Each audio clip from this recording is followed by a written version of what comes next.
welcome to my channel. This video is going to be more about my past and how I came into keto.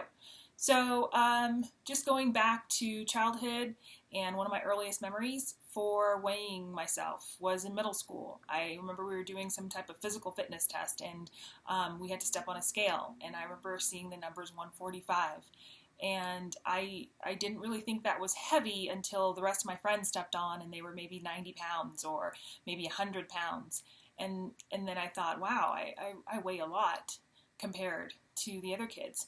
However, I was really tall. I think I was 5'8" when I was in middle school. I really haven't grown much since then, so I'm still around 5'8", maybe 5'8 3/4". So yeah, that was kind of my earliest memory with my weight, and kind of ever since then I've been tracking how much I weigh and why, and how I can get it lower, but it's never been that low since I can remember. So fast forward to college. That was a time where I think I was maintaining a decent weight. I was in the 170s, 175, so I'll insert a picture of what I looked like in college. So I was pretty healthy, I think. For the most part, I was very active. I went to a college where bike riding was very popular, so I was always on my bike going to and from classes. I lived in the dorm, so I was very active in college. So I was able to keep a steady weight. And I feel like I think I was size 10 or size 8. So after that, I remember early adulthood, I think my resting plateau weight is about 183.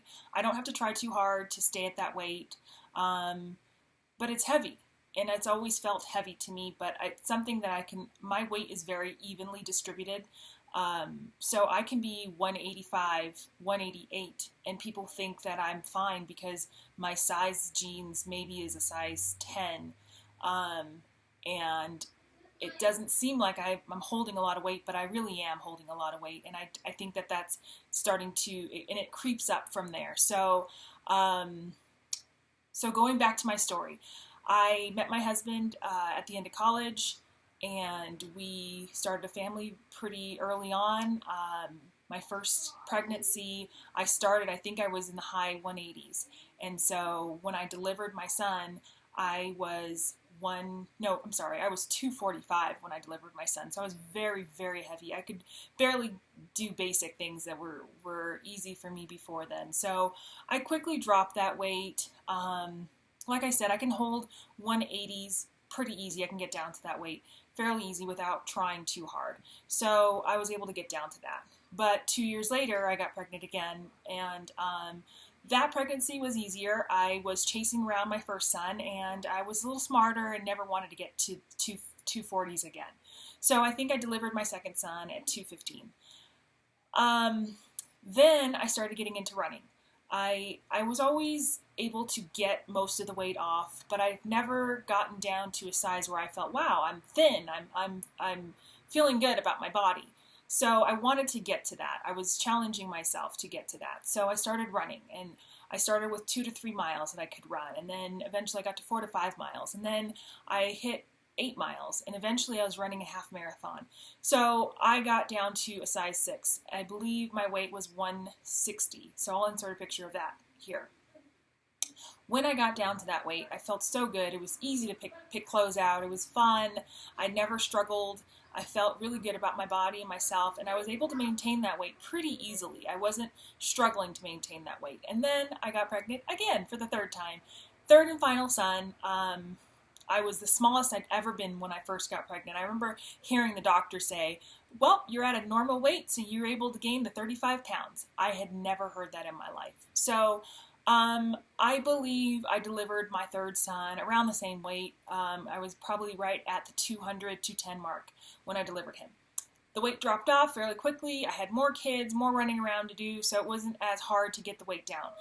But I never quite felt that motivation to get down to my size 6 or my 160s again until recently. So prior to hearing about keto, I had always lost weight through exercise, counting calories, and maybe replacing a meal with a smoothie.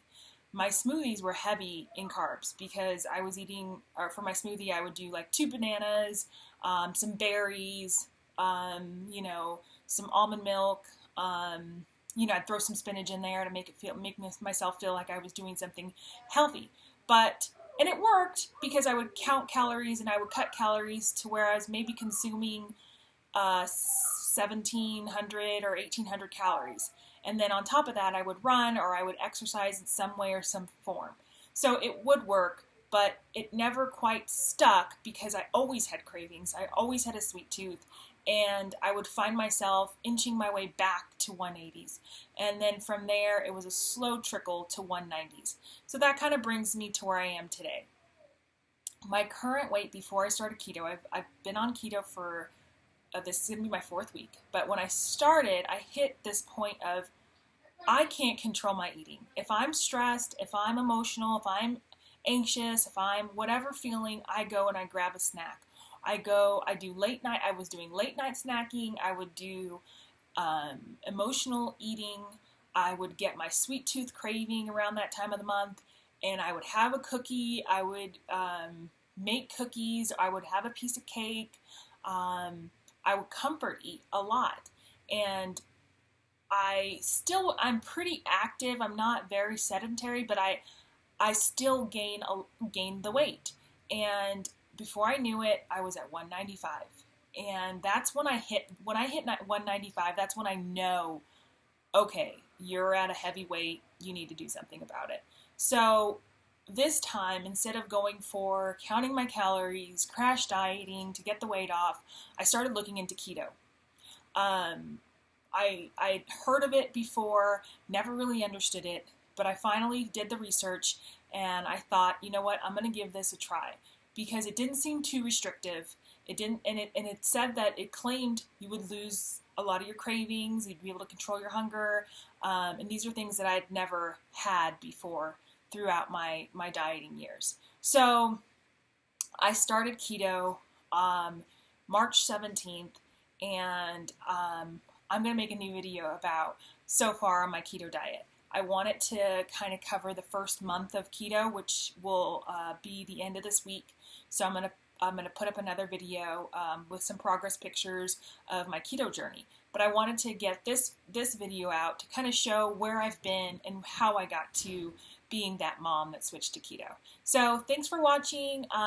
Let me know if you have the same struggles. Let me know if you're on keto, how long you've been on. I've been finding this community of keto is really encouraging and supportive.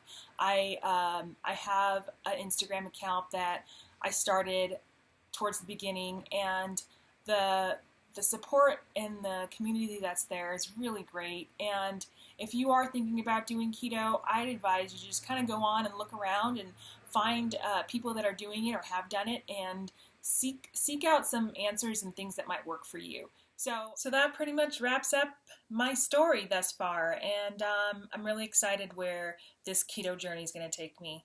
Follow me if you want to see my next video. It will be about my journey thus far. I've been on keto. Like I said, this is my 4th week, so once this week wraps up, I'm going to shoot another video of results, progress pictures, and just an overall view of how I'm feeling. And subscribe if you want to continue to get updates on my story, on my journey with keto, and I'll be making another video very soon. All right, have a good day.